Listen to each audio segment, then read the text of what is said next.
Hey, good afternoon. I am so glad you guys joined me today. I am here with Linn Rivers, and we have a really interesting conversation we want to share with you today.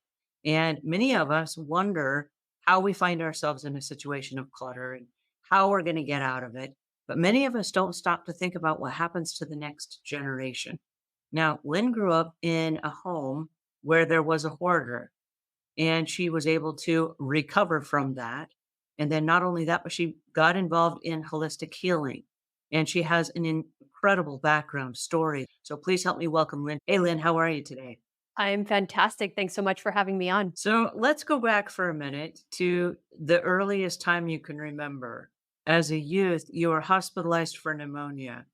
And Mhm, from a very early age, growing up in an environment where if someone says, I love you, it's because they mhm. think you're going to die. And so that triggers on the inside of us something that says, I'm not worthy of love. I can't be loved. I don't deserve love. And then how did that affect your self love? I didn't have self-love. I didn't even pay attention to I didn't know what that meant, right? I grew up very differently. I was in the bars at the age of 17 because my dad had no idea what I was doing after my mom died. And so I just lived by the seat of my pants. I didn't understand what I was doing. I didn't care who I was hanging out with. It didn't matter to me at that point. And honestly, the biggest challenge though from that was I attracted people who I didn't actually wanna be with because I just wanted to recreate the traumas of being left every 2 years and creating the abandonment wound of having all of my family members die. I wanted to continue that. And so I didn't invite people in that I loved. And I remember meeting someone for the first time. We had a really good connection, and I remember when they said, "I love you," I locked up and I wouldn't say it. And I knew right then that I actually had a connection with this person. I was like, oh man. And I sabotaged it right away. Like the second that I acknowledged that, I was like, oh, I can't be in this too much, too many feelings. And so that happened. That literally actually played out into my late 30s, like really actually continuing those progressions, not intentionally. I wanted to have a great partner that I deeply connected with, but I still was on this autopilot of don't love someone because it's going to hurt.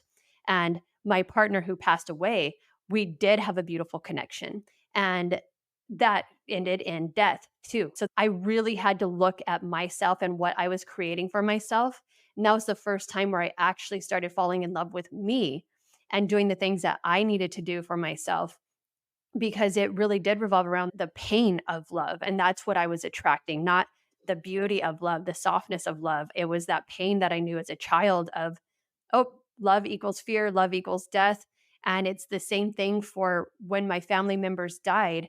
They all had really succeeded in something that they wanted to the majority of their lives, and then they died. So I also equated happiness equals death.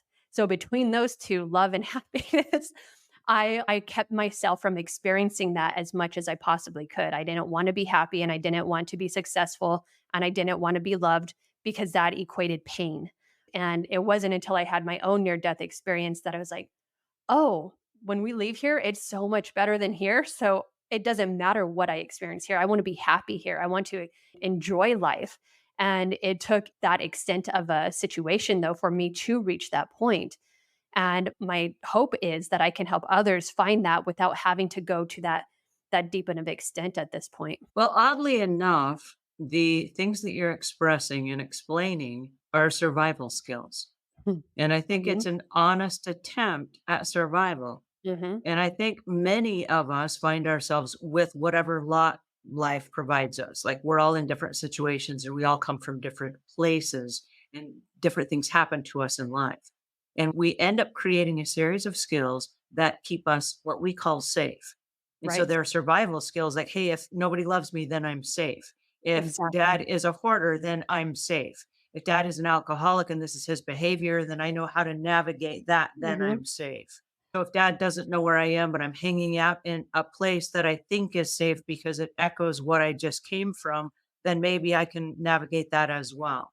And so I don't see you as a rebellious teenager going, I'm just going to go do some fun stuff.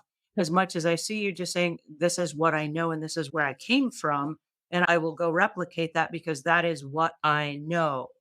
And I think that becomes a really interesting concept when we stop to analyze it because I did the exact same thing slightly differently. I grew up in a large family. I'm one of 19 kids. And so Wow. in my Wow. family, it was chaos.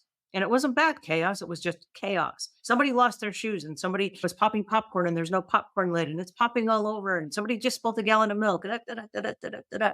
Then I'm the fourth to the oldest of the 19.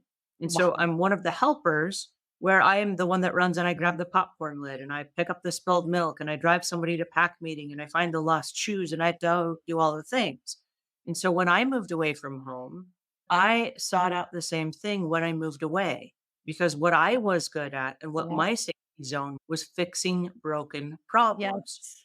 And Yes. so oddly enough, I went looking for people that have lots of problems. And then I'm like, hey, I'm like you. Mhm. I know what to do Mhm. here. And it Yes. wasn't until 1994 when suddenly I was like, that is messed up.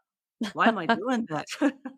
And I made a conscious decision that starting today, my new normal is gonna have people in it that don't have a whole lot of problems. This sounds kinda Mhm. twisted, but for me, I said, my new friends have to have less problems than I do. That's like the parameter. Lynn, I really appreciate your time today. Tell our listeners where they can go to find you.